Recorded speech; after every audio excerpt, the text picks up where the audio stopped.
이제 살펴볼 곳은 이제 뭐냐면, 일단 운동하려면, 정보를 유지하려면 자금줄이 필요하잖아요. 그래서 이 자금과 관련된 내용을 어떻게 이제, 모집했나, 그 관련된 내용을 이제 좀 볼게요. 자, 독립운동의 이제 자금 조달 방법을 보면, 예국공채를 발행했다는 예국공채. 예국공채는 뭐냐 하면요. 보통 우리가 이제 정부에서 그 돈이 필요할 때 국채라든지 지방채 이런 것들을 발행을 하잖아요. 마찬가지로 임시정부 이름으로 예국공채를 발행해서 이 채권을 사는 사람들에게 그 독립 후에 이자와 함께 주겠다 약속을 갖고 이제 돈을 모집을 하는 거죠. 채권을 팔면서. 예, 근데 거기서 그걸 구매했던 사람도 이게 독립 후에 자기가 돌려받아가지고 뭐 이득을 목적으로 해갖고 이제 구매를 했던 건 아니고 이걸 이제 공채를 구입을 함으로써 독립운동에 크게 이제 뭐 자금에 기여를 하고 싶다라는 의미에서 이렇게 이제 했던 거예요. 그래서 나중에 전두환 정부 때 요 예국공채에 이제 뭐냐면 상환을 돌려주겠다. 돈을 이제 가지고 있는 사람들. 근데 원래 그걸 이제 구매했던 사람들이 그걸 이제 뭐냐면 돌려받은 게 아니라 나중에 그 예국공채 이제 을 일종의 골동품처럼 여겨가지고 수입했던 수리상들이 받았다고 해요. 자, 하여튼 이런 식으로 예국공채로 이제 발행해서 자금을 조달했고, 그다음에 인두스라고 이제 사람마다 한 명씩 이렇게 돈을 매기는 거죠. 예, 그래서 연통제나 이런 걸 통해 교통을 통해서 자금을 수집을 했는데 실제로 이게 인두스가 이제 그 당시 제대로 거쳤는지는 확실하지 않을 것 같아. 예, 못 거쳤을 것 같아요. 왜냐하면 인두스 자체가 그 당시 국내 뭐 20세 이상의 모든 성인 남녀들에게 이렇게 걷는다지만 통치력이 없으니까 제대로 거치겠어요? 예, 그러니까 제대로 안 거쳤을 거고, 그다음 의원금 같은 걸 충당을 했는데 의원금 같은 걸 자발적으로 내는 건데 실제로 상당수가 이제 뭐냐면 또 반강제로 이제 뜯어낸 것도 있어요. 부자들 찾아가서 의원금 달라고 요구하고 의원금 안 주면 뭐 죽일 수도 있고 뭐 그렇게 했던 거죠. 그래서 이제 자금 운반 같은 경우에는 이제 아까 이제 만주 지역에 있는 이동양인 같은 그런 지역 그 회사나 그 다음에 이제 부산에 백상상해 같은 이제 뭐냐면 그 조직 있어 안희재가 만든 건데 요 안희재가 이제 영남 지주들의 자본을 이제 바탕으로 해서 만든 거예요. 그 다음에 이 사람이 독립운동을 했는데 요때 그 백상 그 상해를 통해서 독립운동을 전달하는 어떤 자금 통로 역할을 했다. 그리고 영통제 교통국 같은 조직을 통해서 정부에 전달을 했지만 아까 얘기도 했지만 영통제와 교통국 조직이 일제위에서 발각이 됐죠. 임시정부에 큰 타격을 줬다. 그것 때문에 이렇게 기억을 해두시면 될 것 같고, 그 다음에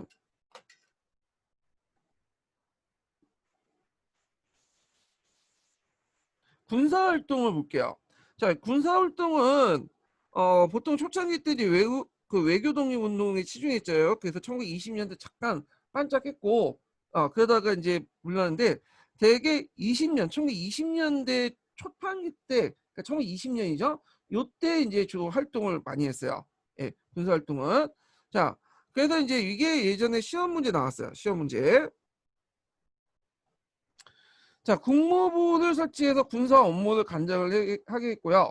그리고 이제 그 서로 군정서군이나 북로 군정서군이 이제 뭐냐면 임시정부 개편했죠. 이 서로 군정서군이나 북로 군정서군은 각각 서간도나 북간도에서 활동했던 부대들을 이제 모아가지고 조직한 건데 이름이 바뀐 거예요. 이게 대표 중강당이 이제 북로 군정서군 이름을 바뀐 거 이렇게 바뀐 것처럼 이름을 이제 바꿔가지고 이렇게 밑에 강복 그 독립군 산하 아니 임시정부 산하로 이렇게 들어오게 된 거죠.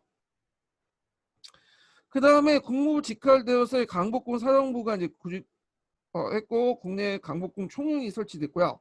그 다음에 이제 남만주에 육군 참의부가 편성됐어. 이 부분은 좀 뒤에 얘기할게요. 자, 근데 이제 그런 활동들은 영통제와 교통국 붕괴로 인력과 자금의 부족, 간도 참변 이후에 독립구세력의 자유시 이동과 폐산, 그러니까 패가지고 흩어진 걸 계기로 해갖고 있고 거기다 이승만이 돌아오면서 외교 독립론 같은 걸 강조를 했죠.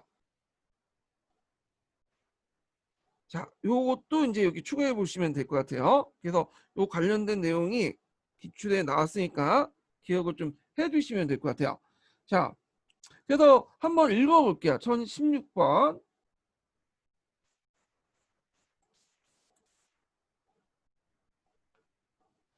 1910년 19년 말부터 군대 조직을 위한 벽을 마련한 다음에 강보 양성과 모범 활동을 전개했다. 임시정부는 국무부를 그 당시 만주 지역으로 이동시키는 계획을 수립했고, 왜냐하면 그 당시 임시정부는 누가 이제 주도를 했냐면 이동희 같은 그런 무장 투쟁파들이 주도를 했기 때문에 그런 주장을 했던 거죠. 그 다음에 서간도의 서울 군정서군과 북간도의 북로 군정서를 임시정부 군무 산하 조직으로 편제했다. 그리고 군초령 강복군 사령부를 조직했으며 압록강 대안에 그 주만 참의부를 설치했다. 그러나 영통제와 교통국이 일제에 붕괴된 후에 인력과 자금의 부족, 더구나 만주 지역의 독립군 세력들이 총 20년 봉오동과 청산리 전투 후에 소련의 자유시로 이동하거나 흩어지게 됨으로써 실패하였다. 이렇게 이제 보시면 돼요. 자, 그 다음에 이제 한국 강복권을 창설하죠. 그래서 이거는 나중에 얘기니까 좀 뒤에 얘기를 할게요. 근데 초반기 때도 나름대로 있었다. 그러니까 이제 외교 독립론만 기억을 하지만 초창기 때 이동일 중심한 이 선생들이 위해서 어 뭐냐면 임시정부 초기 때, 초창기 때죠. 그래서 그런 무장투쟁론을 중심으로 했고 독립운동을 전개하려고 했다라는 걸 이제 기억을 해주시면 돼요. 자, 근데 이승만이 들어오면서 이제 외교 활동을 중심으로 이제 펼쳐지게 되죠. 그래서 이제 외교 활동령의 이제 내용을 이제 보면요, 목적은 그 당시 이제 우리나라 힘이 없으니까 강대국을 잘 설득시켜 갖고 그 당시 이제 그 허락 아래 또 양해 아래 독립을 하자. 그래서 이제 했죠. 그래서 강대국 외교관 파견이나 파리, 강하이, 워싱턴 회의, 국제연맹 독립보장, 국제연맹 가입 시도 등등을 했지만 제대로 안 됐죠. 그럼 구체적인 활동 상황을 볼게요. 자, 구체적인 활동 상황은 주 파리 위원부를 설치했다. 그 신한청년당으로 이제 파견했던 김규식이 신한청년당이 그 당시 임시정부가 만들어지면서 그게 임시정부 들어가니까 이제 주파리 위원부 이름으로 바뀌어가지고 김규식이 외교총장을 임명한 거야.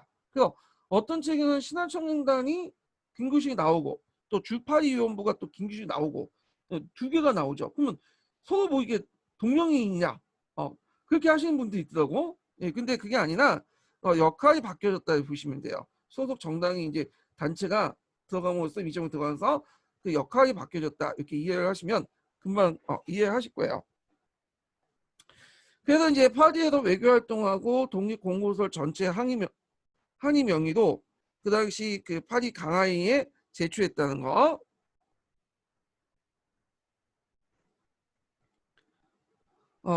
한인인데 이게 한위라고 되어 있네요. 예. 자, 그다음 미국에서는 워싱턴에 구민위원부가 설치되죠. 그래서 이제 그 구민위원부인데 이거는 좀 약간 이것도 설치할 때 많이 많았어. 왜냐면 그 당시 이승만이 그 이거는 그 임시정부의 어떤 공식적인 인정을 받고 설치한 게 아니라 이승만의 개인 조직이에요. 그래서 하여튼 요걸 이제 만들어 놓고 이제 활동을 했던 거야. 그래서 실제 이승만은 상해에서 활동한 것뿐은 6개월밖에 안 되고 실제로 미국이나 그런 데서 활동한 게 더 많아요. 예. 그래서 이승만이 6일 중심으로 해서 외교 독립 활동을 전개했고 그 백년 전쟁을 보니까 여기에서 이제 워싱턴 구민위원회를 만들어 놓고 실제 독립운동을 하지 않고 젊은 여자들을 첩으로 삼아 가지고 그 일종의 돌아다니면서 돈 썼다 뭐 이렇게 비난한 내용이 있더라고요. 자, 하여튼 그 당시 필라델피아에 한국통신부를 설치했다 이렇게 보시면 되고요. 조선왕이 제2 인터내셔널이죠. 제네바에 참가를 했고 국제연맹과 워싱턴의 독립의지를 전달하는 등 있고 그 당시 또 한인사회당이었던 그 이동희가 소련과 공수동맹을 맺으려고 했어요. 그래서 소련의 코민턴을 지원받고 이동희가 그 뭐냐면 돈을 가지고 왔어. 자금을. 코민턴 자금 가져왔는데 문제는 그것 때문에 나중에 이동희가 임명이 탈퇴를 하게 돼요. 왜 그러냐면 이동희는 임시정부의 국무총리지만 또 뭐냐면 한인사회당의 당수기도 해요. 이 사람이. 그래서 그 당시 이제 커뮤니티를 개최를 했잖아요. 그래서 커뮤니티를 개최해갖고 그때 뭐 극동 피혁방 민족대회에서 이제 뭐냐면 레닝이 와가지고 지원을 해주겠다. 그런 식으로 이제 뭐냐면 더블이 됐단 말이야. 그래서 한인사회당도 들어가서 그 당시 커뮤니티로부터 돈을 받아왔어요. 예. 그래서 막 상당히 20만 루비 같은 걸 받아왔는데 그때 이제 이동희 입장할 때는 임시정부 입장에서 받아온 게 아니라 한인사회당 입장에서 이제 받아온 거야. 근데 이제 이 돈을 자기가 이제 썼거든요. 좀 비서가 좀 뭐냐 날렸다는 설도 있고. 자, 근데 임시정부 입장할 때는 이동희가 국무총리니까 당연히 한인사회당 수가 아니라 이거는 그 커뮤니티 이름이 임시정부한테 준 거다. 근데 왜 너희들 받아먹고는 그냥 입 다무냐? 이건 임시정부에 다시 자금을 써야지. 그러면서 이제 이동희가 이 자금을 횡령했다, 유용했다, 뭐 이런 되게 많이 많았어요. 그래서 결국에는 이 문제 때문에 임정에서 탈퇴를 해버린 거야. 예. 자, 하여튼 이런 내용도 있고요. 그 다음에 교육과 문화활동을 볼게요. 자, 여기 독립신문을 만들자. 독립신문. 예전에 아주 오래된 기출문제 한번 나왔죠. 대한민국 임시기간지 역할이었던 독립신문을 이제 만들었다는 거. 요와 관련된 내용을 한번 읽어볼게요. 자, 1919년 8월에 임시정부 기간지였던 독립신문을 창간했다. 독립신문은 28 독립선언서를 기초한 이강수가 주필을 맡았고 블로디라는 우리나라 최초의 자유시를 썼던 주요한이 기자회견을 보았습니다. 자, 독립신문은 국내 독립 동포들에게 독립운동 소식을 알리고 일제의 만행을 폭로함으로써 한일투쟁에 앞장섰습니다. 그래서 상하이를 중심으로 국내 만주, 러시아, 미주 지역까지 널리 배포되었으며 1925년까지 6년에 넘는 기간 동안 189호가 발행되었습니다. 예. 자, 그래서 이제 있고 사료편찬서를 뒀죠. 사료편찬서. 그래서 일제 조선사 편수에 대응해서 이강수, 안창호 등이 설치했고 항일 관계 사료집을 간행하고 일제 침략의 부당성과 독립 요구를 정리했죠. 그리고 국제연맹에 한민족 자주 독립의 자주성을 규명했다. 특히 이제 여기에 눈여볼 게 박은식이 한국 독립운동 지열사를 발간했어요. 박은식이. 그래서 요거 좀 기억을 해주세요. 박은식이 만든 게 이제 한국 통사와 한국 독립운동 지열사거든요. 근데 한국 통사와 한국 독립운동 지열사의 논조와 방향이 좀 달라요. 이 부분은 나중에 이제 뒷부분에 좀 얘기를 하고요. 자, 그다음 교육에서 뭐 초등과정이 인성학교, 중등과정이 삼일중학 이런 것도 있고, 요게 상해 이제 육군 무관학교 설립을 했다. 여기 있는데 뭐 잘 운영은 안 되는 것 같아요. 자, 활동의 어려움은 이미 1920년대 초반부터 나왔죠. 영통제 교통부의 조직 파괴, 그 다음에 그 인해 국내로부터 지원 감소, 그리고 민족주의 진영안과 또 사회주의 진영안의 인연 대립 등등 독립운동의 방향을 둘러싼 갈등 등으로 해서 이제 어렵게 되고 그러면서 이제 임시정부 노선 갈등이 나는데 이게 이제 나타난 게 국민대표회의야. 이 국민대표회의는 뭐냐면 임시정부 안에서도 의회 역할을 하는 의정원이 있죠. 임시의정원. 그래서 노선 갈등이 나면 임시의정원에서 이제 해야 되는데 그 당시 그 임시정부에 대해서 별로 탄탄하게 생각하지 않은 세력들이 임시정부의 의정원에서 논하면 이거는 중립적이지 못하다. 그러니까 임시정부를 뭐냐면 계속 유지할지 그 다음에 이걸 임시정부를 이제 없애고 새로운 조직을 만들지는 논의한 거는 왜 임시정부 의정원에서 논의하냐? 좀 중립적인 입장에서 따로 임시정부 밖에서 논의하자 해가지고 만든 게 국민대표예요. 그러니까 국민대표에는 임시정부의 논의를 임시정부의 어떤 노선을 어떤 정하는 회의지만 실제로는 임시정부 조직 안에서 만들어진 회의가 아니라 임시정부 밖에서 만들어진 회의가 국민대표이다. 이렇게 이제 보시면 되겠죠. 자, 그럼 개최 배경을 볼게요. 자, 이승만이 외교 활동에 주력했다고 했죠. 근데 이제 이승만이 그 전에 이제 3.1운동 이전이죠. 그러니까 임시정부 만들기 이전에 어, 국제연맹 위임 통치소를 제출했는데 모르고 있다가 이게 나중에 알려지게 된 거야. 그러니까 이제 신채호나 박응식 같은 사람이 이승만에 불신임성을 내고 이 사람 못 믿겠다. 그래서 이제 유명한 말을 했죠. 그 당시 그 신채호 같은 사람은 이완용은 있는 정부를 팔아먹었는데 이승만은 없는 정부까지 팔아먹는다. 뭐 이런 식으로 얘기를 한 거죠. 또 사회주의 계열 인사들이 적극적인 무장투쟁 노선을 주장하면서 또 이승만의 사임 요구를 했고, 왜냐면 그 이승만의 활동 외교 독립이 큰 성과가 없었어요. 예. 그 다음에 노선 갈등을 조정해서 임시정부의 통일전선 정부를 만들기 위한 노력, 그리고 뭐 내닝의 요구 등등등등 이런 걸 해갖고 국민대표회의를 이제 개최를 하게 되죠. 요 과정들이 쭉 나와 있는데, 그러면 국민대표회의에서 이제 논의하는 과정에서 두 개 파로 나눠져요. 그게 하나 세 개 파겠네. 하나가 이제 뭐냐면 국민대표회의파 개조파죠. 개조파. 개조파는 국민대표파 이제 있는데, 국민대표는 그 있고 이제 창조파, 개조파 여기 두 개로 또 나눠지고요. 그다음에 정보 옹호파 이렇게 이제 있는데, 국민대표회의파 안에서 이제 창조파, 개조파는 뭐냐면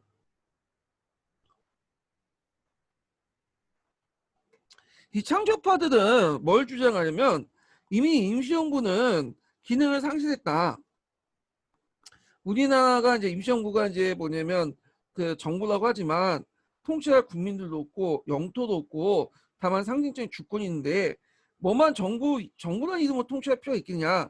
그리고 그래서 얘네들 임시정부를 해체하고 차라리 그냥 뭐 당이라든지 뭐뭐 당 이런 식으로 당 조직으로 개편해 갖고 따로 새로운 구심점을 만들자. 이렇게 주장했던 사람들이 창조파예요. 창조파. 그래서 이제 이 창조파들은 뒤에 정리를 좀 해놨긴 했지만, 일단 뭐 대표적인 사람이 박용만, 신채호, 김만겸, 뭐 문창범 같은 그런 사람들이 이제 있고요. 개조파들은 임시정부는 물론 여러 가지 한계도 있고 결점도 있지만 그래도 구심점 역할을 하기 때문에 이걸 먼저 뜯어 고쳐갖고 잘 운영하자. 그래서 이게 개조파야. 이렇게 이제 꼭 개조파의 대표적인 사람이 이제 안창호 뭐 그런 사람도 있어요. 김동상 이런 사람들이 이제 개조파의 대표적인 사람이고요. 자, 정부 옹호파는 뭐냐면 그냥 뭐냐면 그 국민대표회를 부정하면서 이거는 정부 파괴 활동이다. 그래서 비난하면서 뭐 의정원에 논의할 걸 왜 국민대표에 논의하냐. 그런 식으로 이제 했던 사람인데 대표적인 게 이승만 같은 사람이고요. 그 다음에 이제 현상 유지파는 또 김구도 거기에 포함되어 있어요. 그래서 국민대표회의에 참여했던 사람들은 넓게 상조파, 개조파로 보시면 돼요. 얘네들이 이제 싸웠는데 문제는 결론이 안 난 거야. 결국은. 그래서 이제 창조파는 임시정부로 떠났고 개조파도 좀 있다가 또 떠나고 남았던 사람은 이승만과 김구 몇몇 이제 사람인데 이승만도 이제 꼴보기 싫다고 나가버리고 유일하게 김구나 몇몇 중심 인물들이 남게 되죠. 그러면서 자연스럽게 임시정부는 이제 구심점 역할이 사라지게 돼요. 예. 자, 그러면 이렇게 이제 파악을 해두시고, 그러면 그 당시에 그 독립운동의 노선 차이를 좀 볼게요. 이 독립운동의 노선 차이가 그다음에 국민회의의 어떤 개최 배경과 또 연결되어 있는데, 자, 이승만 같은 경우 독립을 위해서는 외교 활동하자. 우리가 힘이 약하기 때문에 무장투쟁 가지고는 안 되고 강대국 간의 외교 협상을 통해서 뭐냐면 독립을 해야 된다. 외교 독립을 내세웠던 거야. 그래서 이렇게 주장을 했던 사람이고, 이승만의 치열적 반응도 그런 입장에서 저는 좀 바라봐야 필요가 있을 것 같은 느낌이 들어요. 왜냐하면 미국이나 그런 영국 이런 사람들의 어떤 뭐냐면 도움을 받기 위해서는 너무 일본을 까면 안 되거든. 예. 왜냐하면 그들은 1910년대까지는 아직 일본에 대해서 우호적인 입장을 가지고 있기 때문에 그런 비위를 맞춰주기 위해서 그런 얘기를 하는 것 같기는 해요. 근데 이제 이게 왜 또 그러면 이승만이 나중에 자기가 대통령 되고 나서 물론 이 사람이 친일파를 많이 등용했긴 했어요. 예, 현실적인 문제로. 그렇지만 일본에 대해서 상당히 적대적인 어떤 태도를 많이 보였거든요. 예, 그런 측면에 볼 때 이승만이 뭐 친일적인 발언 몇 마디 가지고 이 사람이 친일파다 이렇게 말하기는 좀 그래. 왜냐면 그 사람의 전체적인 어떤 활동이라든지 이런 것들을 보고 판단을 해야 하기 때문에. 자, 하여튼 이승만은 이런 외교 독립론을 내세웠고, 그다음 안창호 같은 경우에는 민족의 실력을 양성하고 준비하자. 실력 양성론, 준비론, 뭐 이렇게 이제 주장했고, 일부 자치론도 주장했죠. 근데 중요한 건 안창호는 그럼 친일파냐? 그건 아니죠. 실력 양성론자들이 상당수가 이제 친일파적 성격을 갖고 있지만 모든 사람이 다 친일파는 아니에요. 예, 그 중에 이제 한 명이 안창호였던 사람이었고, 자, 이동희 같은 사람은 적극적인 무장투쟁을 주장했던 거죠. 무장투쟁. 그리고 소련과의 어떤 연대 투쟁을 강조를 해가지고 소련부터 자금도 받아왔죠. 예, 물론 그 자금을 뭐냐면 유용해서 문제지만, 자, 신채호 같은 사람은 민중의 직접혁명론을 주장해요. 예, 민중의 직접혁명론. 그 외교론을 비판해. 예, 이승만의 외교론 비판을 했다는 거. 자, 그런 이제 있고, 그 다음에 또 임시정부의 활동의 분열 또 내용 중에 이제 내부 정파 갈등이 있었는데, 이동희 모스크바 자금 유용. 근데 유용이란 말은 이제 임시정부 입장에서 본 거고, 이동희 입장 올 때는 유용은 한 건 아니다. 자기가 이제 받아온 한인 사이다 입장에서 받아온 거다. 그런 것도 있고, 어떤 사람은 이거는 이제 뭐냐면 이동희가 유용한 게 아니라 그 비서가 유용한 거다. 뭐 이게 설도 있어요. 그 다음에 이승만과 사회주의 세력과의 갈등. 또 임정래 뭐 기호파, 서북파, 뭐 지역별 이제 대립 이런 것도 있었고, 그러니까 지역 간의 어떤 갈등이 요 당시에도 되게 많았어요. 임정래에도. 왜냐면 독립운동을 하려면 손 믿고 의지한 사람들이 필요하죠. 왜냐면 가까운 사람들끼리 해야지 이제 이게 뭐냐면 편하거든요. 그리고 또 밀정도 많고, 예, 그 안에 내부 뿌락치도 많으니까 모든 사람들하고 잘 안 돼요.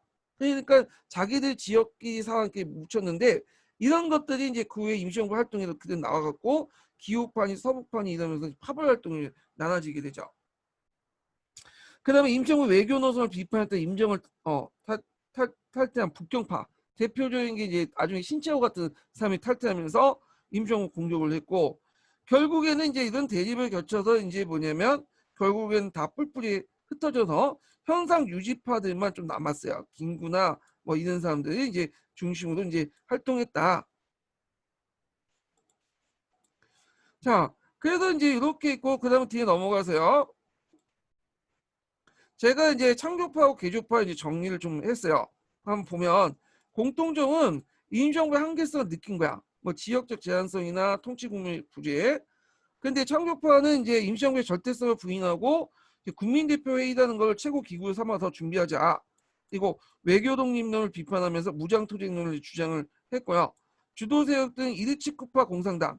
요 이르치크파 공산당은 좀 어떤 세력들이냐면 연해주의에 있는 한인교포 2세대를 중심으로 운영을 했고요. 얘네는 민족주의보다는 사회주의를 더 우선시하는 세력들이에요.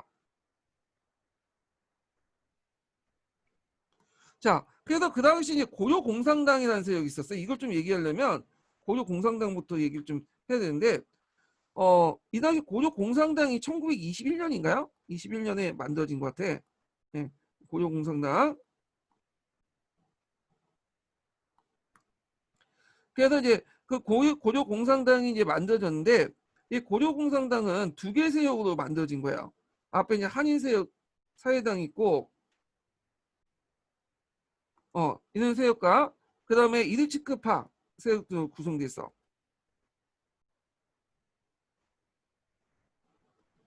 얘네들이 이제 서 대립하고 있었는데, 한인사회당은 이제 상하이파라고 하죠. 상하이파 공산당이라고 하는 세력들이죠. 그래서 요 얘네들이 이제 대립을 하고 있었는데, 얘네들이 그냥 따로따로 이제 살림 차리고 있었으면 괜찮은데, 문제는 코미테는 지시를 내려와. 일당 일국주의. 일당 일국주의는 뭐냐? 하나의 국가에는 하나의 당만 있어야 된다. 분열해서 안 된다. 너희도 합쳐라. 그래서 이제 이르치크파, 계급을 강조한 이르치크파와 그다음 민족을 강조한 한인사회당이 어쩔 수 없이 고려공산당이라는 조직 안에 들어오게 돼요. 근데 이제 이들이 서로 갈등하고 있었는데 같은 조직 안에 있다 보니까 당연히 또 갈등하겠지. 그래서 이게 나중에 자유시 사건 폭발때 나온 거죠. 그러니까 너네들이 여기에서 밖에서 싸우지 말고 안에서 싸워라. 안에서 뭐냐면 공산당을 만들어갖고 대일 투쟁을 해라. 그 지시가 또 나와. 그 이걸 일당일국 내국주의라고 해요. 안에서 공산당을 세워라. 그래가지고 1925년에 만든 게 조선공산당이죠. 조선공산당은 대에 있었던 고려 공산당 세력과 서울파 세력들 등등 여러 잡단 세력들이 또 모여가지고 만든 거야. 근데 그 안에 또 여러 세력들이 모이다 보니까 지네끼리 내부 갈등이 있죠. 그리고 그 밖에는 또 치안유지법이 만들어져 갖고 탄압을 당하죠. 그래가지고 이 당시 조선공산당 1차, 2차, 3차, 4차까지 4번에 거쳐서 만들었지만 결국에는 그 4차 공산당 이후로 통합을 못하다가 나중에 이제 인정받지 못하다가 1945년에 박헌영에 의해서 조선공산당 5차 조선공산당이 다시 재건돼요. 예. 하여튼 이제 이런 식으로 자발들의 역사를 좀 얘기를 했는데 이세축과 공산당이 이제 그 세력들 중에 하나였다. 그래서 연해주에 있는 한인 교포 2세대를 중심으로 만들었던 조직이었다. 그래서 러시아와 좀 더 가까운 세력들이었다는 거.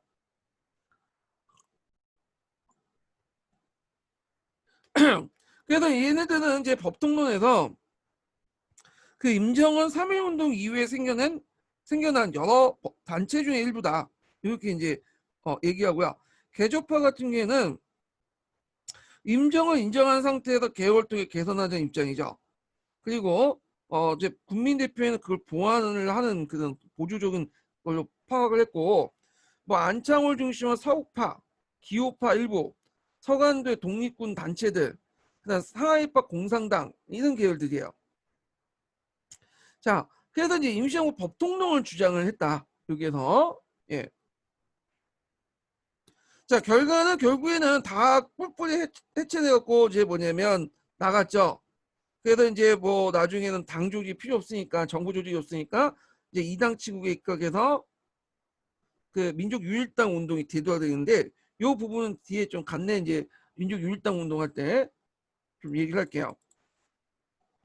그래서 그 밑에 국민의회 의의가 있는데 전반적으로 이제 뭐냐면 인정의 한계를 명확히 함으로써 독립운동 조직운동에 대한 논의가 형성돼서 이제 정부 조직이 아니라 당적 형태로 모습하죠. 당을. 그래서 이제 나중에 민족유일당 운동의 어떤 배경이 됐던 거고요.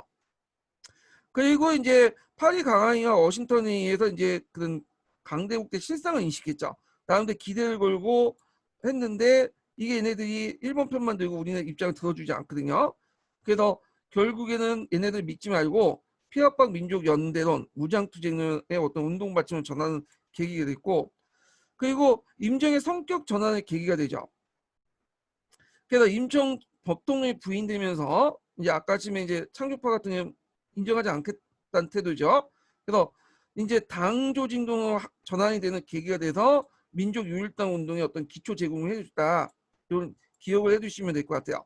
자, 요거 한번 1042번 한번 읽어볼게요.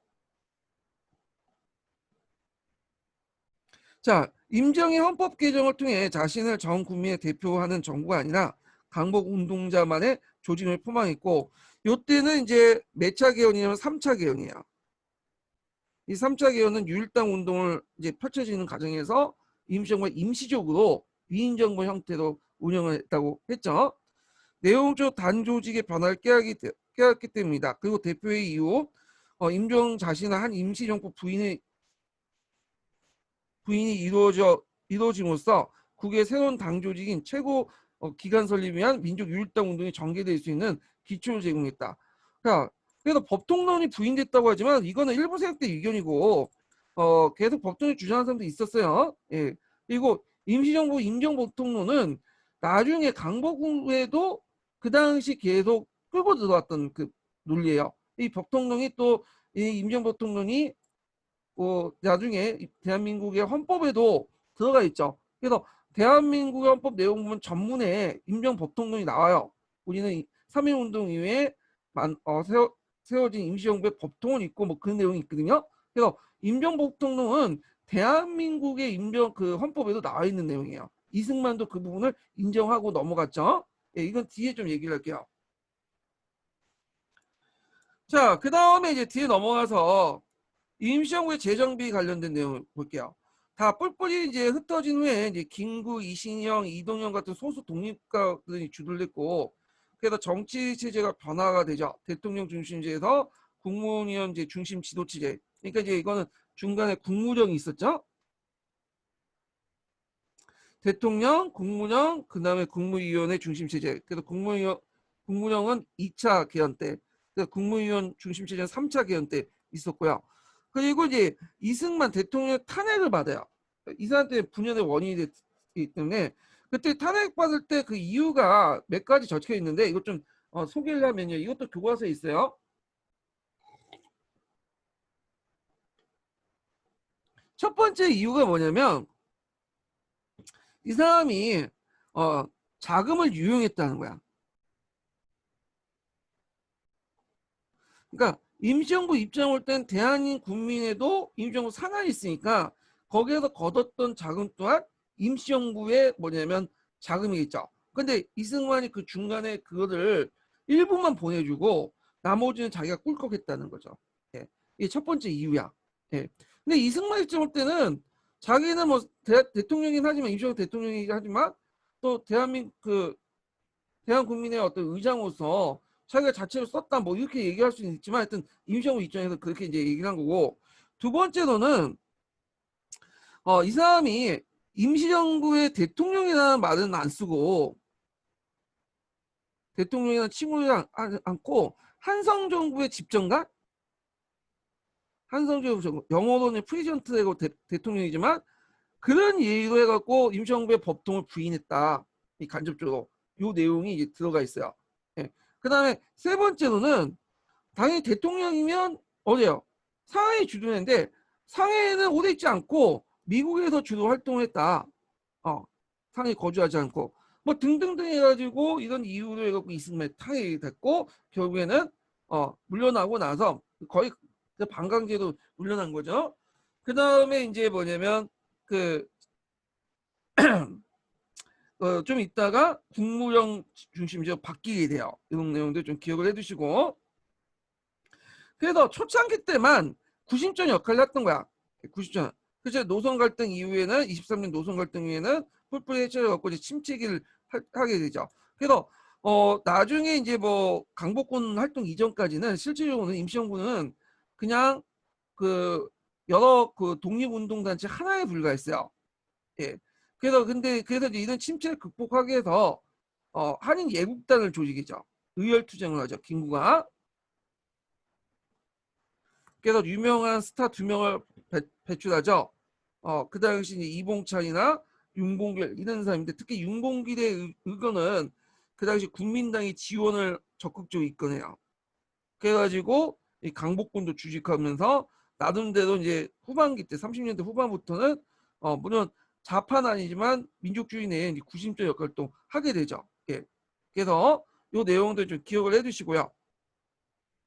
자세한 내용은 뒤에 있으니까 그 내용을 파악을 할게요. 자, 의의 한계를 볼게요. 의의 한계. 임시정부 최초의 민주적 공화제였죠. 3.1운동의 정신을 계승했고요. 그 다음에 한때 좌우익 통일전선을 정부를 재생했다. 제한적이지만 한계는 내부 분열로 효과적인 활동을 하지 못했고 독립운동이 이제 실제 주도를 하지 못했죠. 그리고 대중적 기반이 결여됐고 운동 방법론과 정치 노선을 제대로 이제 수용하지 못해서 초기 때는 외교 독립론에 치중했다. 이승만 중심으로 해서 그 과정에서 이제 뭐 이승만과 사회주의 간의 어떤 대립, 자익전선의 어떤 이탈, 그리고 국민 대표자 대회 이제 실패 등등 있고 뭐 지역 간의 대립 이런 것들이 있었다. 이런 한계들이 동시에 하고 있었다. 이렇게 보시면 될 것 같아요. 자, 그래서 이제 있고 쭉 넘어가서 다음으로 넘어가죠. 자, 무장 독립 전쟁의 전개 내용을 볼게요. 여기부터 이제 아주 복잡해져. 예. 여기부터 이제 수많은 단체들 이제 20년대, 30년대 수많은 단체들이 쭉 나오거든요. 그래가지고 요 단체의 활동 내용도 좀 기억을 해야 되겠지만 정확한 명칭도 기억을 해야 돼요. 근데 명칭이 서로 비슷비슷해가지고 이게 저도 정확히 기억 못해요. 보면 이해를 할 수 있는데, 근데 여러분은 이 명칭들을 암기를 해두셔야 돼. 예. 그래서 이제 하여튼 되게 복잡한 이제 방향으로 이제 하게 되는데, 요 내용은 이제 뭐 무장 독립 운동에 전개했지만 국내적인 어떤 내용도 다 포함되어 있는 거야. 여기 좀 약간 근데 국내 민족 운동 내용도 같이 포함되어 있어요. 제가 제목을 좀 약간 이상하게 정했는데, 자, 하여튼 그 내용을 볼게요. 이제 먼저 살펴볼 것이 이제 국내 활동을 좀 볼게요. 1920년대 국내 그 항일민족운동. 자, 여기 보면 이제 그 당시 20년대 들어오면서 아까 이제 여러 가지 노선 변화, 분화들이 일어났다고 했죠. 대표적인 게 이제 그 민족주의 안에서도 사회주의 이렇게 두 개의 분열이 일어났고, 민족주의 안에서도 자치론과 문화정치에 영향을 받았고, 비타적 민족주의자와 타협적 민족주의 두 개의 세력이 또 이렇게 들어갔어요. 그래서 이제 이 부분 나중에 좀 얘기를 할 텐데, 타협적 민족주의자들은 뭐 실력 양성운동, 민족 개량주의, 자치론 이런 것도 들고 나왔고, 사회주의 계열의 등장을 좀 볼게요. 사회주의 계열 등장은 한국만 나타난 건 아니고, 뭐 그 당시 뭐 베트남, 중국, 일본에서 공통적으로 나타난 현상들인데, 러시아 혁명이 성공되면서 또 레닌 코미테름에서 식민지 해방을 원하는 운동을 지원 약속했죠. 등등 이런 걸 통해서 일부 민족주의 세력들이 사회주의 전환이 돼요. 그러니까 우리가 이제 좀 주의해서 볼 것이 뭐냐면, 그 주의해서 볼 게 뭐냐면, 잠깐만요.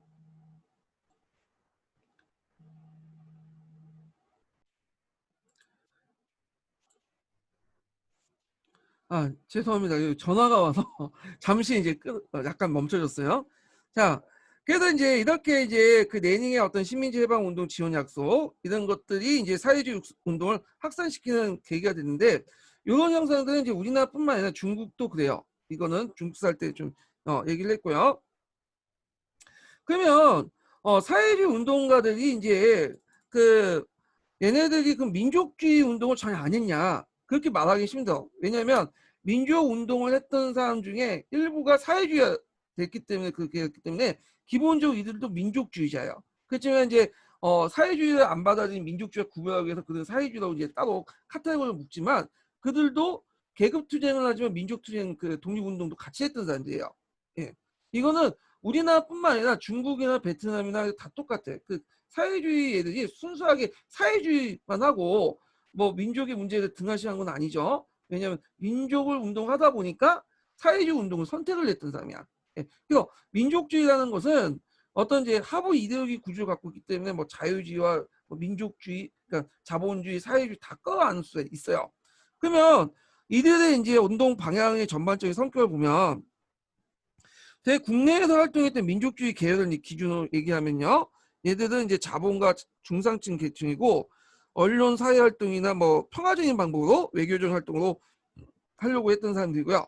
사회주의 같은 경우에는 앞에서 일당 일국주의에 따라서 고려 공산당이 창당했다고 했죠. 그리고 더 나아가서 일당 일국 내국주의에 따라서 국내에 이제 그 조선 공산당이 만들어지고요. 얘들은 노동자, 농민, 중상층 중심이고, 언론 사회운동과 함께 테러 무장 투쟁도 같이 병행하자. 그리고 독립운동과 계급투쟁을 같이 병행하자. 물론 사회주의 안에서도 독립운동을 강조하는 사람도 있고요. 그리고 오히려 계급투쟁을 강조하는 사람이 있다고 했죠. 그래서 상하이파 공산당 같은 경우에는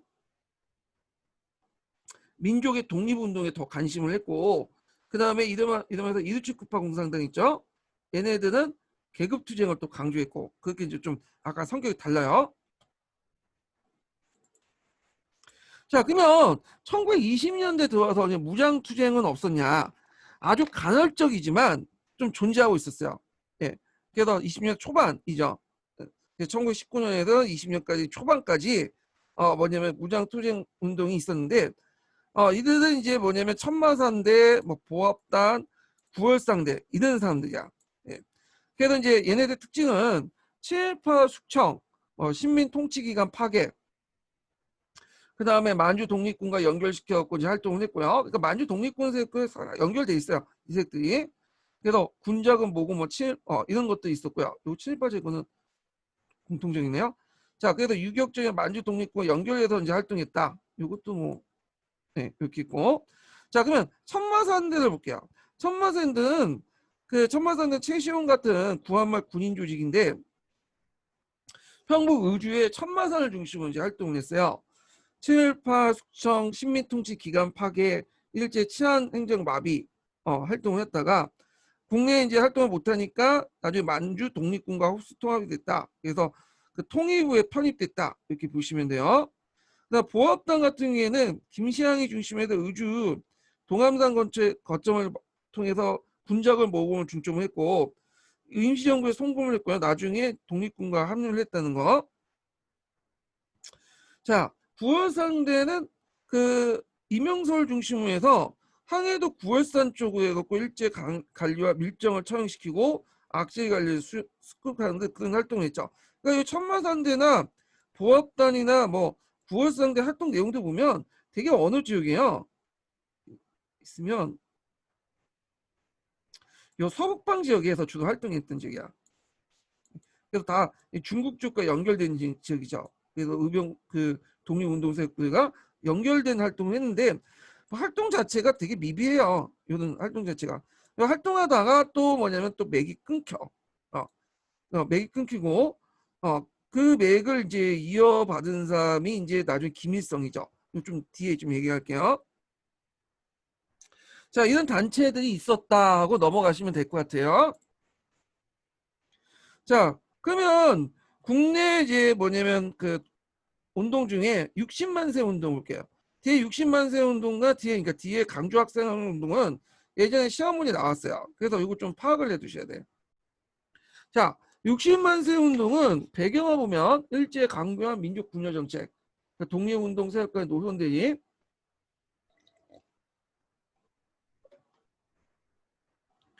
신민교육에 대한 학생들의 반발, 그리고 수탈에 대한 노동자 농민의 저항의식 고조할 때 이제 있는데 이게 주도 세력을 좀 눈여보셔야 돼요.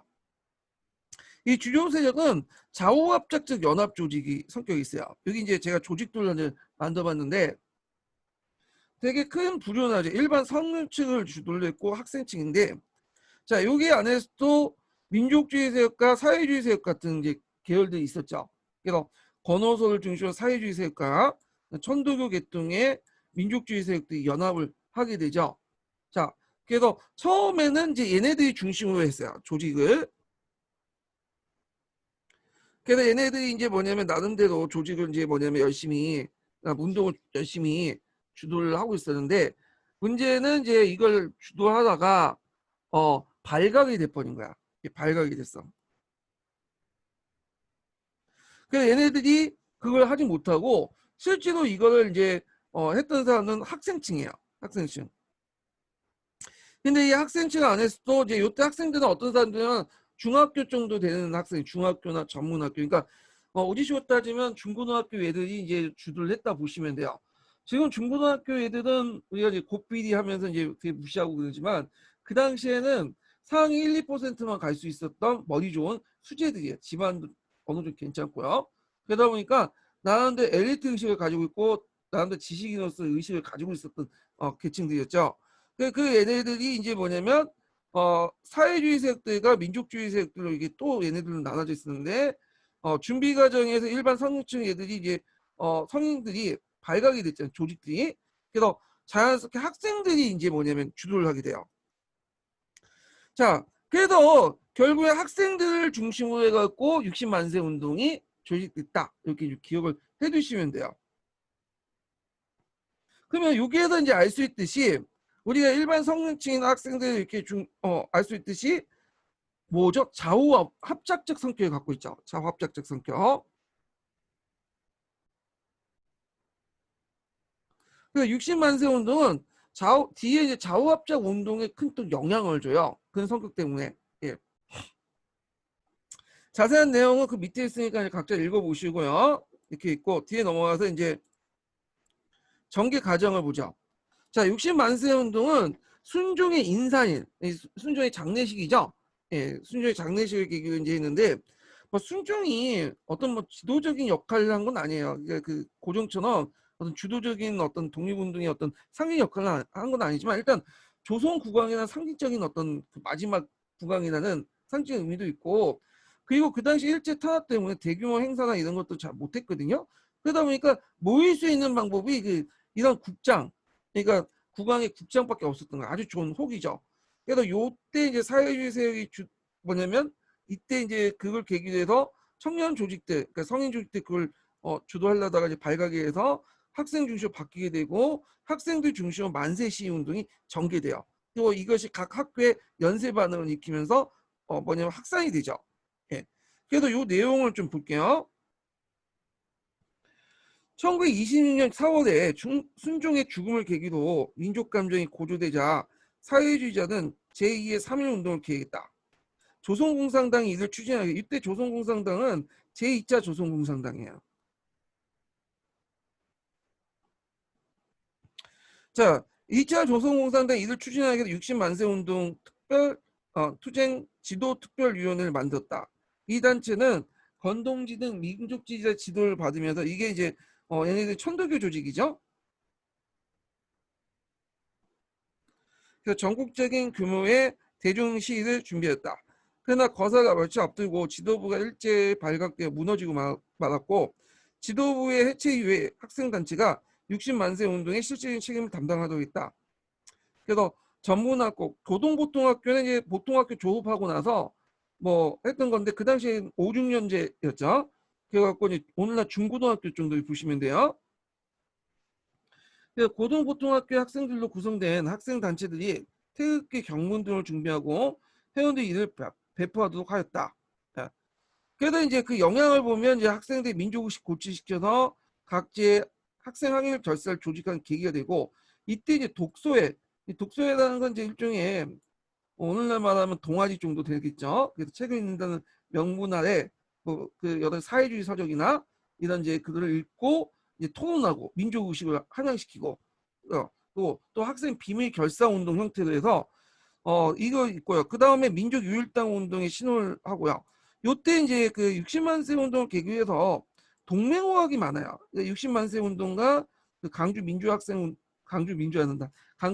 운동 그 중간 사이에 그 여러 가지 뭐 학내 문제로 일본인 교사들 차별 등등 해갖고 동맹호학들이 많은데 그 영향을 줬어요. 그리고 이것이 강주 학생 운동으로 연결됐다. 그러니까 구도를 보면 60만세 운동, 그 다음에 동맹호학으로 이제 연결되고,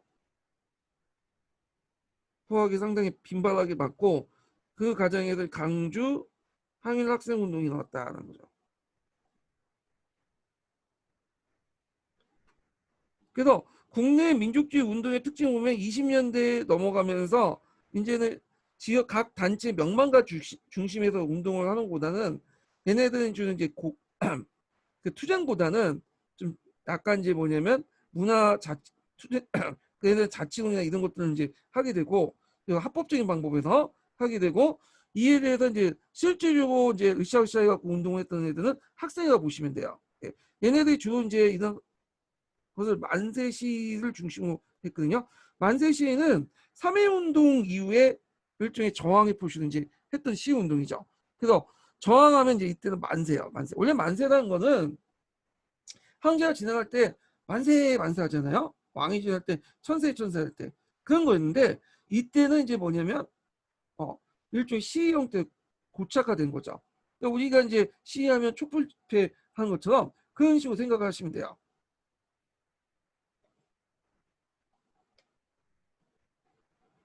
자, 그러면 그 당시 이제 경문 내용을 볼게요. 이것도 예전에 기출에 언급됐으니까 좀 기억을 해둬요. 자, 여기 보면 사회주의 세력들이 참여했기 때문에 경문에도 사회주의 내용이 좀 들어가 있어요. 예. 그래서 이제 민족 문제도 있지만 사회주의 문제도, 사회주의적인 어떤 그 계급 문제도 들어가 있거든요. 자, 요 내용은 이제 좀 약간 뒤에 있으니까 이제 볼게요. 자, 민족운동 측면에서 대한독립운동가를 단결해라. 이런 내용이 있는데, 1920년대 민족운동 진영이 민족주의 계열과 사회주의 계열로 분열돼 있었죠. 이걸 염두에 갖고 이제 그 얘기한 거고요. 정치적인 면제 그 면에서 횡폭한 횡폭한 그 총독 정치의 지옥부터 벗어나자. 군대 형병을 철수하자. 일제가 이른바 문화 정치를 하고 있었지만 실제 무력을 바탕으로 했다는 걸 보여주고 있는 거죠. 경제 면에서 볼 때는 동양 척식 주식회사를 철폐하자. 그리고 이 동양 척식 주식회사는 동척이라고 하죠. 일본에 이제 농민들 모집을 해갖고 우리나라에서 뺏었던 총독부의 땅을 이제 나눠주는 역할을 하게 되죠. 그래서 이걸 바탕으로 일본에 이제 이주민들이 와서 대규모 농장을 만들고 그리고 농민들을 이제 뭐냐면 착취하는 그 기관이들이죠. 그리고 그 당시에 일본의 이민제도, 일본 애들이 우리나라에 와가지고 농사를 짓고 막 그렇게 농장을 만들고 그런 것들을 철폐하다. 일체의 납세를 거부하자. 그리고 일본인 공장의 직공은 총파업하자. 뭐 이런 것들인데 이런 걸 뚫을 때 노동자 농민을 뭐냐면 선동하고 활성화시켜서 사회주의 운동의 바탕이 되는 그런 내용도 있어요. 그래서 계급투쟁적 요소도 같이 들어가 있다. 민족운동도 같이 있지만 그래서 이제 여기 보면 농민 노동운동 활성화되고 점차 노동자 농민들의 민족운동의 주체로 부각됨을 또 알 수 있다라는 걸 좀 기억을 해두시면 되고요. 문화 면에서는 언론 집회, 출판의 자유, 조선인 교육은 조선인 본위로, 보통학교 용어는 조선어, 그 당시 일본어였죠. 그래서 그 당시 이제 그 당시 교육이 7.18 양성론은 한국 시민 양성 교육이기 때문에 그 반대하는 그 내용이 들어가 있다라고 보시면 되죠. 자, 의의를 볼게요.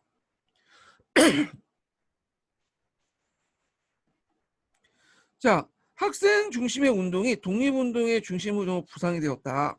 예, 이걸 잠깐 한번 보면요. 3.1운동 때 학생계 위상은 전위 역할을 수행하는 정도밖에 머물고 있었는데 일종의 골목대장 역할, 행동대장 역할밖에 안 되는데 그날 60만 세 운동을 주도하면서 이 학생이 독립적인 주체로서 이제 활동하죠. 학생계 위상이 더욱 제고되었고 국내 독립운동 세력의 중심적 위치도 부상되어 갔음을 알 수 있다. 이렇게 보시면 돼요. 자, 그 다음에 이제 국내 이제 민족주의 흐름과 사회주의 흐름이 하나로 합쳐진 흐름이죠. 좌우합작적 어떤 운동이었어요. 그러다 보니까 나중에 이런 경험들이 신간의 창설에 큰 영향을 줬다는 거. 그래서 이렇게 있고 그 다음에 한국 민중이 민족개방 의지를 표명했고 사회운동 이후에 난세운동 형태로 전개된 정치적 시위였고요. 그리고 절대 독립을 목표. 이게 타협적 운동이 아니었죠. 비타협적 운동이었죠. 절대 독립을 목표로 한 만세운동, 정치적 성격이었고 일제 식민지 권력에 대한 전면적인 부정과 투쟁이었다. 나름대로 의미가 있다 이거죠. 근데 뭐 의의는 요즘에 시험 문제 안 나오니까 대충 한번 그런 게 있구나 하고 참조하시면 될 것 같아요.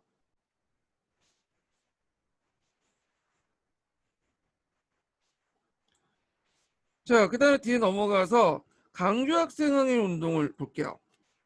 요것도 예전에 시험 문제 언급됐었죠. 그리고 수능에도 자주 나오는 부분이고요. 자, 그럼 연도를 좀 정확히 기억을 해 두셔야죠. 자, 앞에 있는 그 60만세 운동은 1926년에 일어났죠. 예. 그리고 강주 학생항해 운동은 1929년에 일어났고 중간에 뭐가 창설됐냐면 신간회가 창설됐어요. 예. 그래서 요거와 이제 좀 연결돼서 좀 보시면 될 것 같아요. 자, 그러면 운동의 배경을 볼게요. 자, 학생들이 항일 결사 조직들이 만들어졌어요. 앞에 이제 60만세 운동 영향으로 그래서 식민지 차별 교육에 대한 불만을 표출했는데 독소회라는 명목으로 많이 활동했고 그다음에 이 표를 보시면 알겠지만 동맹후학들이 되게 많아졌죠. 그 60만세 운동을 계기해 갖고 27년, 28년, 29년 쭉 보면 동맹후학들이 많이 늘어나는 걸 볼 수가 있어요. 동맹후학은 뭐냐 하면 학생들이 수업을 거부하고 학교에 안 나가는 거야. 지금 이랬다가 난리 나겠죠. 예. 근데 그 당시에는 그게 뭐 많이 이루어졌어요. 동맹후학이. 왜냐면 얘네들 나름 의식적인 엘리트 계층이기 때문에 얘네들 후학은 공부하기 싫어가지고 후학하는 건 아니었어요. 예, 나름대로 어떤 저항의 표시였죠. 그 동맹후학이 왜 많이 일어났냐 그 당시에 학내 문제 여러 가지 해결과 그다음에 일본인들의 어떤 교원들의 어떤 차별활동, 차별적인 어떤 발언들을 배척하기 위해서 이런 것들을 요구를 했고요. 그래서 민족 항해 운동의 성격이 있었고 항해 반식민지 교육에 위한 민족 항쟁 수단으로 선택을 한 게 동맹후학이었다. 예. 그리고 민족 유일당이 있던 신가가 1927년에 만들어졌죠. 이런 것도 이제 연결시켜서 보시면 될 것 같아요. 자, 그러면 발단이 됐던 사건, 집중의 계기가 됐던 사건이 뭐냐? 여러분도 다 알다시피 일본 남학생이 한국 여학생을 신용한 사건이죠. 이게 왜 일어났냐면 1929년에 10월 30일이에요. 그때 오후에 이제 강주를 떠나서 나주역에 통학열차가 이제 도착을 했는데 그때 강주 중학교 3학년이었던 후쿠다 쇼주단 일본 학생이 있었어요. 그때 이제 뭐 강주 그 통학열차에서 그 강주 여자 보통고등학교에 있는 3학년 때 박기훈이라는 여자들 머리채가 있으니까 이 머리채 흔들고 오늘날 성신용을 한 것 같아. 그러니까 이걸 이제 목격한 그 박기용의 사촌 동생이었던 박춘채라는 얘가 그거에 대해서 제지를 하니까 일본 학생들 듣지 않죠. 결국에는 이제 이게 뭐냐 말싸움을 이제 했다가 기차 안에서 패싸움까지 하게 된 거야. 근데 이게 끝난 게 아니라 다시 이제 이 소문을 듣고 그다음에 일본인 그 강주중학교 일본 학생과 강주 고동보통학교 조선 학생들이 또 충돌하게 돼요. 그래갖고 이제 집단 패싸움이 뭐냐면 그 번지게 되고 또 그것을 이제 보도한 일본계 어용신문이 있어요. 강주 일보들. 근데 여기 보면 일본 학생들 편 들어갖고 보도하니까 거기에 일부 조선 학생들이 들어가서 그 윤정기에다가 신문 돌리는 데 있죠. 그 인쇄기에다가 모래를 끼워놔서 이런 게 뭐냐면 그 하게 되고 또 이 사건을 또 계기로 해서 또 집단 패싸움이 일어나고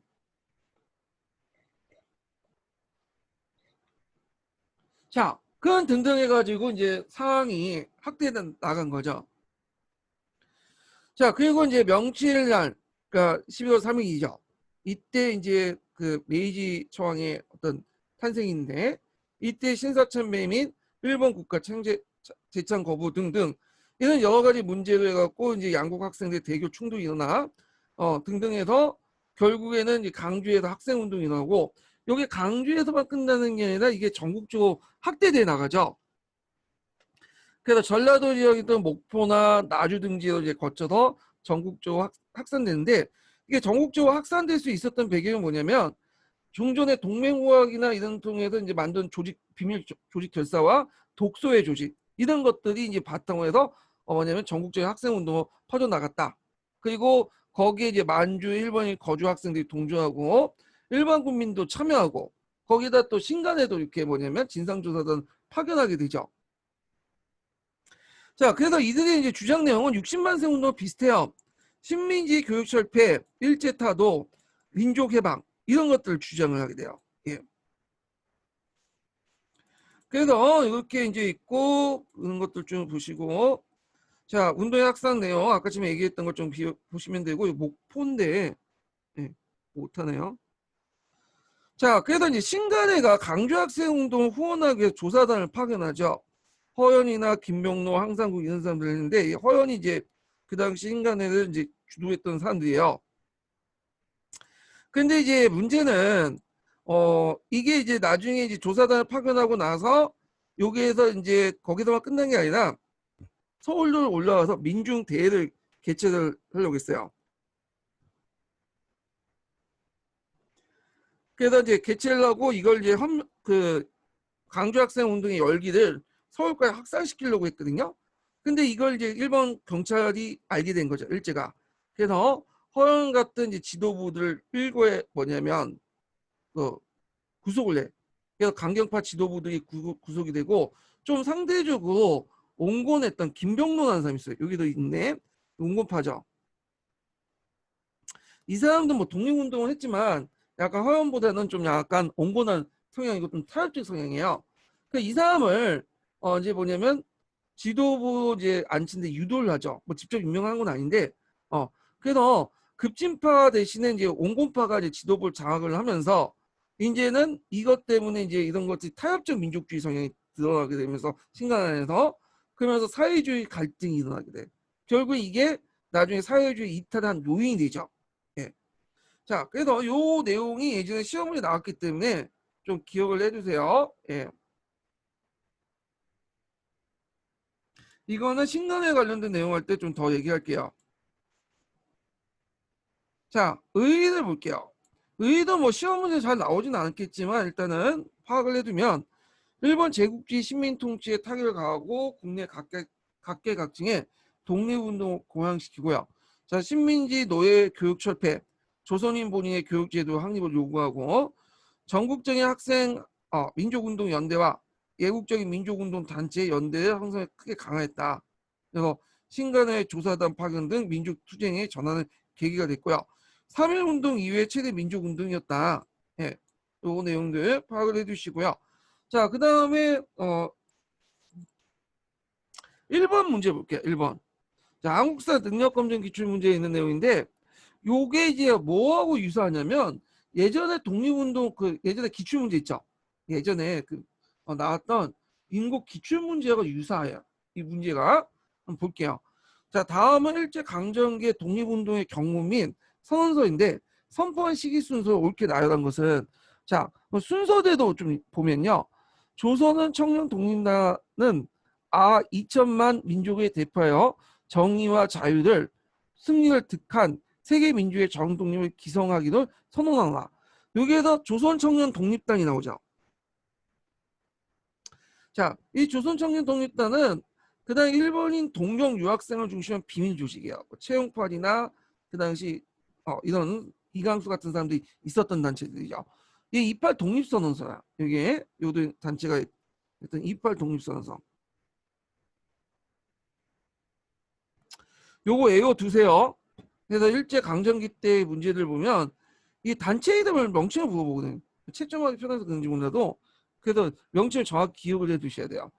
그래서 요거는 1919년에 일어났죠. 3.1운동 이전에 2월 8일 날 일어났죠. 자, 그래도 이제 있고 두 번째는 보죠. 5등은 조선의 독립군인과 조선인의 자주민임을 선언하나. 국어 시간에 많이 이제 읊어댔던 것들인데 자, 이게 1919년 3월 1일 했던 그 김희동유 선언서고 최남선이 그걸 이제 초안을 작성했던 거죠. 두 번째죠. 그 다음에 이제 세 번째는 니은이죠. 조선민중화 우리의 철저히 원수의 자본 제국주의 1번이다. 자, 2천만 동포야 죽음을 각오하고 싸우자. 만세 만세 조선 독립 만세.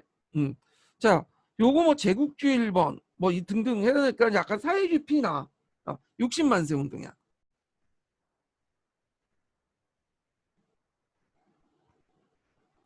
자, 60만세 운동 1926년에 일어났던 거죠. 자, 그 다음에 마지막으로 보면 400인의 용사 우리의 투쟁이 점점 전개되어가 그 투쟁은 단순히 전남에서 한정된 일은 아니다. 전남이 나오죠. 전남.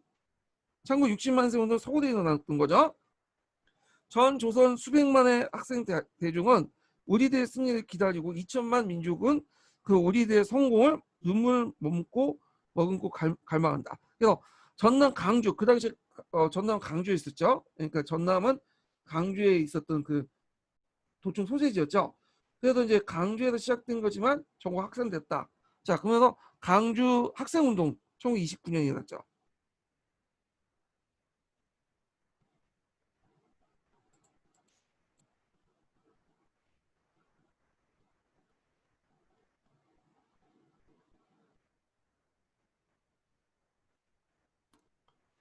자, 그래서 이제 이렇게 하면 번호가 이제 몇 번이야? 기역, 디귿, 니은, 니은이야. 기역, 디귿, 니은. 공부하실 때 요거는 순서도 중요하지만 요거 내용들 구호도 있죠. 그 핵심 내용들. 요것도 좀 기억을 해주세요. 예전에 임용 기출에서 요 문제들이 나왔어요. 예. 자, 그러면 이렇게 해서 이제 국내에 이제 일어났던 그 60만세 운동과 강주 학생항일 운동 이렇게 이제 파악을 해두시고요. 참고로 학생의 날은 12월 3일은 강주 학생 운동을 기념하기 위한 날인 걸 아시죠? 예. 자, 그 뒤에 넘어가서 이제 의열투쟁을 볼게요. 의열투쟁. 자, 의열투쟁이 뭐냐? 정의를 내려야 돼.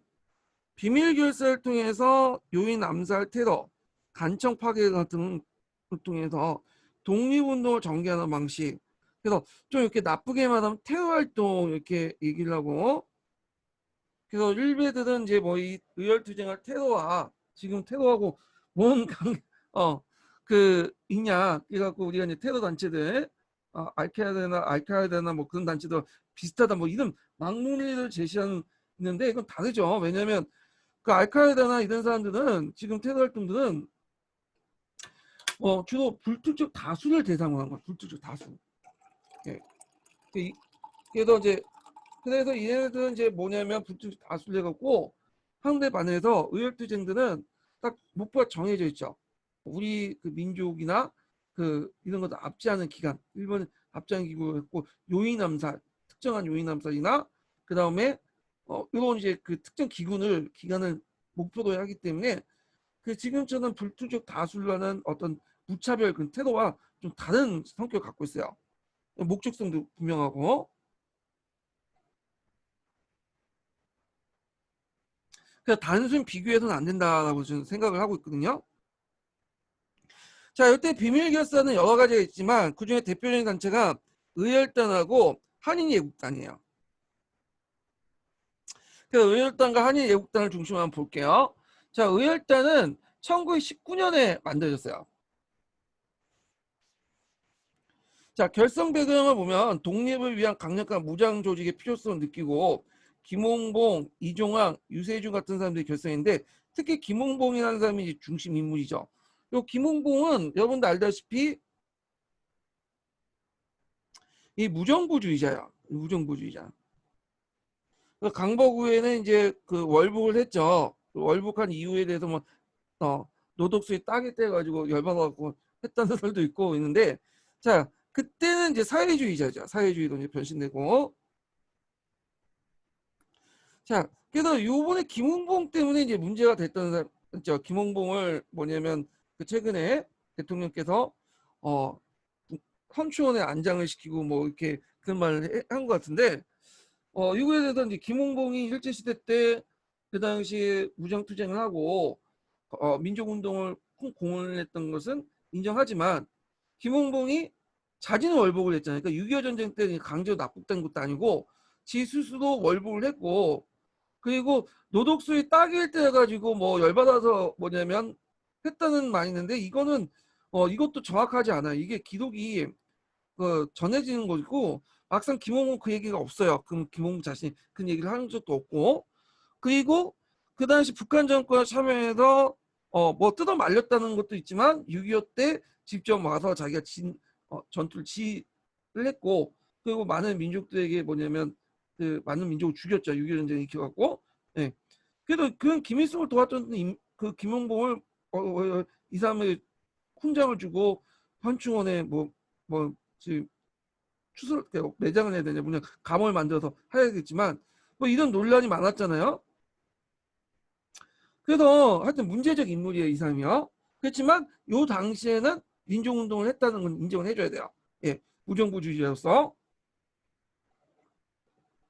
자, 그 다음에 행동 방법은 10조 및 1가사를 이제 7가사를 주장했는데, 이 7가사는 그러니까 불특정 다수를 이제 뭐냐면 했던 게 아니라 이때 10조는 공약 10조예요.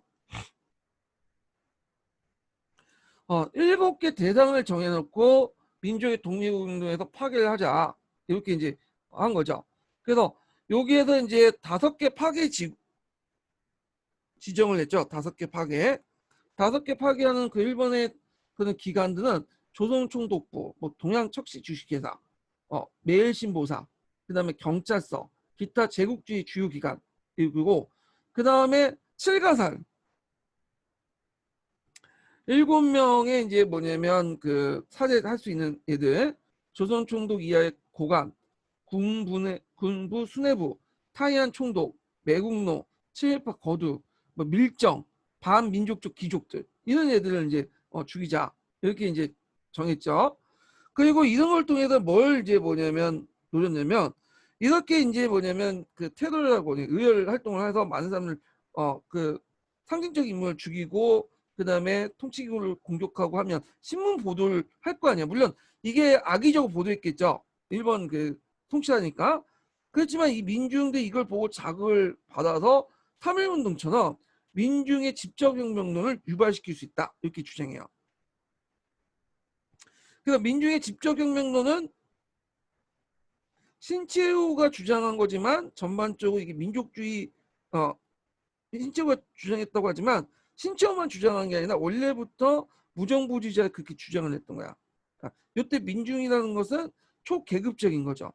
그래갖고 일본에 대항하는 모든 사람들 민중이었는데 이 민중의 집적력만 유발시키기 위해서는 이런 의회 활동을 통해서 뭔가 자극을 줘야 된다. 이런 거는 생각을 했던 거야. 자, 그래서 이제 이런 내용들을 좀 기억을 해두시고 그 다음에 이제 이념은 아까 냐면 무정부주의 기초로 해가지고 구축 외노, 그 다음에 강복 조국, 타파 계급, 평군 집권 이런 것들을 내세웠죠. 예. 이런 것들이 이제 뭐냐면 어디에 명시되어 있냐면 신채호가 작성한 조선혁명선언, 의열단 선언에 명시되어 있어요. 예. 구축 외노라는 거는 그 뭘 없애자는 거야. 외노문을 없애자는 거죠. 예. 그래서 강복 조국하고 그리고 계급 타파, 뭐 평군 집권 이런 것들 내세웠다. 이렇게 기억을 해두시면 돼요. 자, 그러면 신채호의 조선혁명선언, 일명 의열단선을 볼게요. 이거 의열단선언은 수능에도 많이 나오기 때문에 나올 수가 있어요. 이 신채호도 그 당시 이제 무정부주의자로서 민족주의자면 또 무정부를 받아들였죠. 김홍봉의 부탁을 받고 신채호가 작성을 한 거야. 예. 그래서 그 내용을 보면요. 그 무정부주의를 바탕으로 했고 반제국주의 이런 것들을 이제 내걸었죠. 그래서 그 당시에 일제 그런 그 뭐냐면 행포가 그 우리 조선민족의 개인의 자유를 억압한다. 무정부주의가 어떤 개인의 자유를 억압하는 모든 걸 타파하는 거잖아요. 그러면 그때 개인의 자유를 억압하는 세력은 누구겠어요? 제국주의 일본 세력이겠죠. 자, 그리고 무장 독립투쟁의 필요성을 지적하고 종전의 어떤 내용들, 그러니까 독립운동도 다 비판해. 외교론, 자치론, 그 다음에 문화운동 준비론 이런 것들 다 비판해요. 그리고 민중을 혁명의 주체로 인식한다. 이때 민중이라는 것은 어떤 의미가 있냐? 초계급적인 의미가 있고요. 그리고 무정부주의의 그런 내용이 있어요. 민중의 집적혁명론. 그리고 또 뭐에 자극받았죠? 3.1 운동에 또 자극받아서 있어. 그래서 종종 엘리트 위주의 이제 어떤 그런 운동에서 민중의 어떤 운동으로 전환의 필요성을 인식하게 되는 계기가 되었죠. 그래서 민중들의 어떤 집적응을 자극하기 위해서는 이런 의회활동이 필요하다. 이런 식으로 주장을 했던 거죠. 자, 그러면 그 관련된 내용을 1076번 한번 읽어볼게요.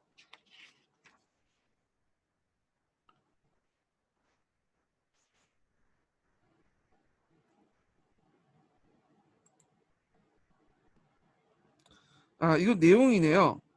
예. 여기 1075번을 읽어볼게요. 1075번. 그의 민중은 계급적 차원에서보다는 제국주의와 이에 봉사하는 자들 반대하는 민족운동에 참여, 반대 민족 독립운동에 참여는 투쟁하여, 그러니까 제국주의에 이에 봉사하는 자들 반대하여 민족 독립운동에 참여하여 투쟁하면서 노동자나 자본가 계급적 문제를 중요하지 않으며 이게 좀 약간 말이 좀 이상하네. 제가 옮겨 적으면서 좀 이상하게 적었는데 이걸 좀 지우시고 이 말은 뭐냐면 노동자 어떤 자본가 같은 계급이 중요하다는 게 아니야. 민주주의 개념에서는 뭐냐면 제국주의에 봉사하는 자에 모두 반대하는 사람은 다 민중의 범위에 들어가는 거야. 그러니까 초계급적이라는 의미죠. 그래서 모두가 단결된 민족 진영을 의미한다. 그래서 이때 민중이라는 건 좀 관념적 성격을 갖고 있다. 근데 이건 신체만 얘기한 게 아니라 그 당시 무정부주의자 주장했던 일반적인 생각이에요. 그런 것도 좀 기억을 해두시고 자, 그 밑에 이제 무정부주의 있으니까 한번 좀 읽어보세요. 그 당시 또 무정부주의 사상은 유교 대동 사상하고 좀 비슷해요. 성격이. 그러다 보니까 유학자들 같은 유교적 지식을 가지고 있는 많은 지식인들이 이런 무정부주의에 많이 혹했어. 어.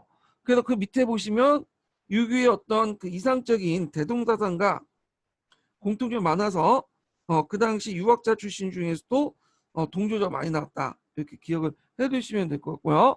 자, 그 다음에 이제 뒤에 넘어가서 그 밑에 이제 민중의 어떤 조선혁명 선언서 내용이 있죠. 그래서 민중의 직접 혁명론 부분이니까 읽어보시고 종전의 독립운동을 하나하나 비판하죠. 그래서 요것도 읽어보시면 될 것 같아요. 예. 그래서 요때 이제 비판했던 것은 자치론과 관련된 내용이고요. 그리고 여기 밑에 1번 각도 치하의 문화운동 해갖고 준비론들 비판했고요. 그 다음에 그 밑에 또 외교론 관련된 내용이 있어요. 외교론. 예. 그래서 종전의 외교와 관련된 것들 그리고 자치론, 문화 준비론 이런 것들 다 비판했다. 요 내용이 한국사 능력검증 시험에 나왔으니까 좀 파악을 해주세요.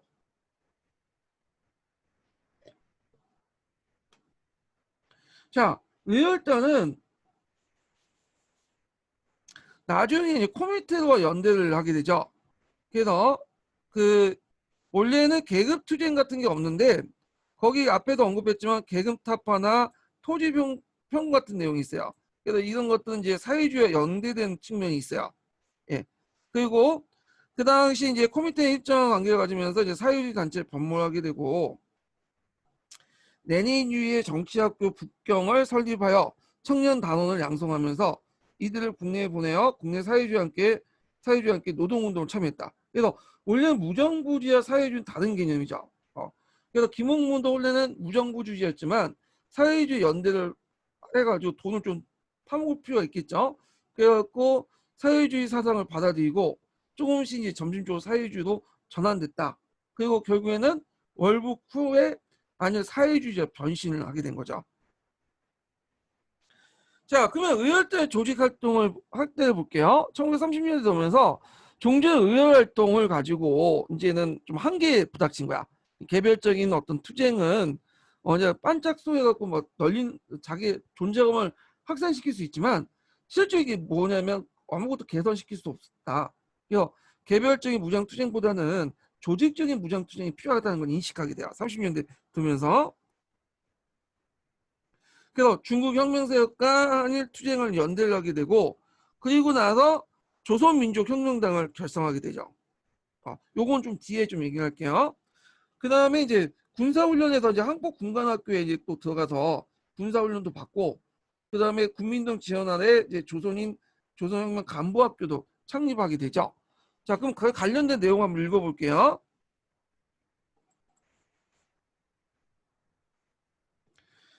자, 테러 활동만으로 민족 해방을 쟁취하기 어렵다고 판단한 의열단은 계획적인 혁명운동과 간부 조직을 착수했다. 이건 조직적인 군대를 양성했다는 거죠.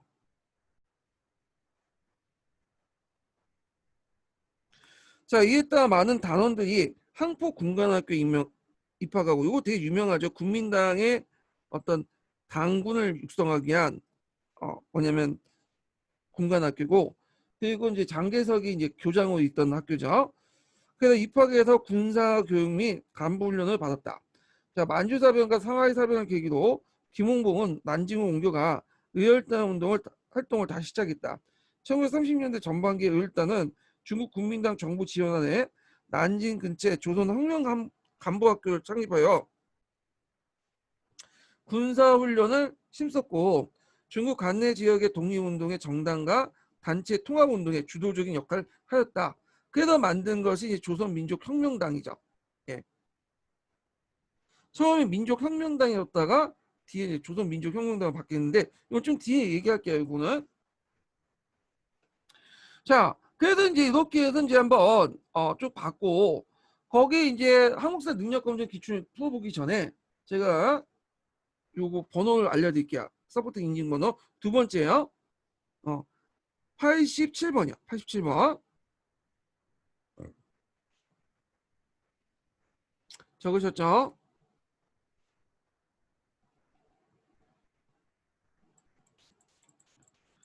자, 한국사 능력검증 기준을 볼게요. 1번 문제 보죠.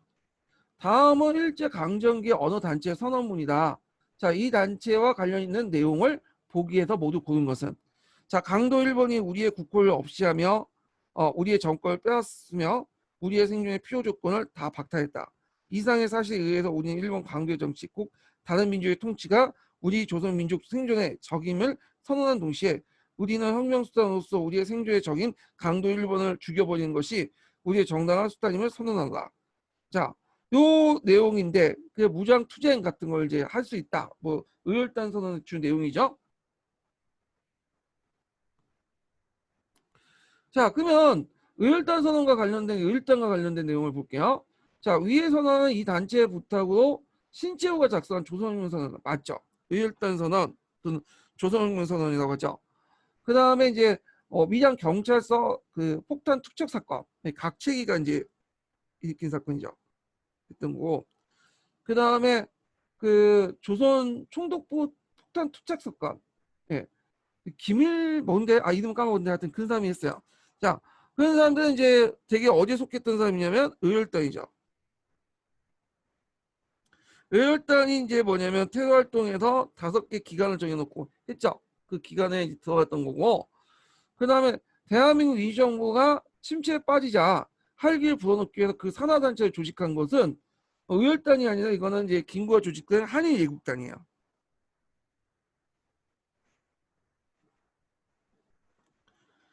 자, 그다음 죽음을 두려워하지 않고 단체의 뜻을 실천에 옮긴다는 뜻의 활동 지침을 드는 공약 10조와 암살 대상, 파괴 대상을 했죠. 5건대 파괴 대상과 7군데의 이제 암살 대상을 정했죠. 자, 이거 맞죠? 그래서 기은, 니은, 니은이니까 다 몇 번이겠어요? 예, 2번이죠. 2번. 자, 그 다음에 여기에 보면 다음 선언문의 필자와 관련된 설명 모든 것은 이건 신체와 관련된 내용을 썼는데 자, 한국 독립운동 지열사 유교 구신론 요거는 박은식과 관련된 거니까 안 되고 그 다음에 그 동지회사 활동에서 한국혼이라는 그 뭐냐면 저서를 집필했다 뭐 이렇게 있는데 요것도 이제 박은식 이렇게 이제 보시면 되는데 이렇게 신규식이겠다 신규식. 네. 그래서 이제 요거와 관련된 내용이고요. 사회주의 활동을 하면서 한인사회당을 주도했다. 이 이동희와 관련된 거예요. 이동희. 그다음에 독사신론, 조선상고사 같은 역사 관련 논술과 저서를 남겼다. 맞죠? 독사신론은 이제 대한민국 신보에 있었던 게재했던 사론들을 정리해서 따로 책을 만든 거야. 예전에 구한말 할 때 좀 얘기를 했는데 자, 그다음 의열단 단장으로 동쪽에 폭탄을 던지는 등 의열투쟁을 지도했다. 동쪽에 폭탄을 던지는 사람은 나석주인데 그걸 지도하는 사람은 김원봉이죠. 예, 김원봉. 그래서 답이 4번이 되겠죠. 자, 그 다음에 3번 문제를 잠깐 볼게요. 제가 이렇게 많이 푸는 거는 이게 나올 가능성이 좀 있어갖고 이제 좀 많이 언급한 거예요. 한국사 능력 검증을 좀 풀어보는 건데 자, 다음은 신채호가 1923년에 쓴 조선혁명 선언의 일부다. 윗줄진 너희들이 지칭한 것은 대상은 자, 이거는 이제 조선혁명 선언 내용 중에 그 종전의 그 문화운 그 종전의 여러 가지 운동 방향을 비판한 내용이 있죠. 요거와 관련된 내용인데 자, 너희들은 동양평화, 한국 독립 보존 등의 조건으로 내건 조약이 먹도 마르지 아니하여 삼천리 강토를 집어먹던 역사를 잊었느냐. 이거는 1910년대 그 뭐냐면 한일 병탄 조약을 얘기하는데 서로 일본이 간대한 도량이 있어 이러한 요구를 허락한다고 하자 소위 내정 독립을 찾고 각종 이권을 찾지 못하면 조선민족은 온통 굶주리 귀신이 될 뿐이 아니냐.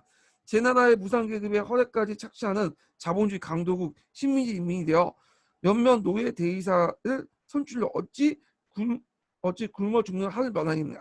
이 말은 뭐냐면 일본이 그 당시 자치론을 주장했잖아요. 그래서 뭐 국회를 만들든지 그 일본 국회에 너네들이 독자적으로 뭐 국회의원들 보낼 수 있다 이런 식으로 뭔가 명시하지 않았지만 뒤에서 이제 뭐냐 최강수나 최림이나 이런 사람들 이제 뭐 끌어안고 그런 식으로 선동을 했는데 이게 자치론을 이제 얘기를 한 거죠. 예, 이걸 비판한 거야. 그래서 여긴 다 언급하진 않았지만 그 당시 그 조선혁명선언서 내용 중에 그런 종전의 운동들 비판하는 내용들 좀 이걸 좀 보시면서 공부를 해두세요.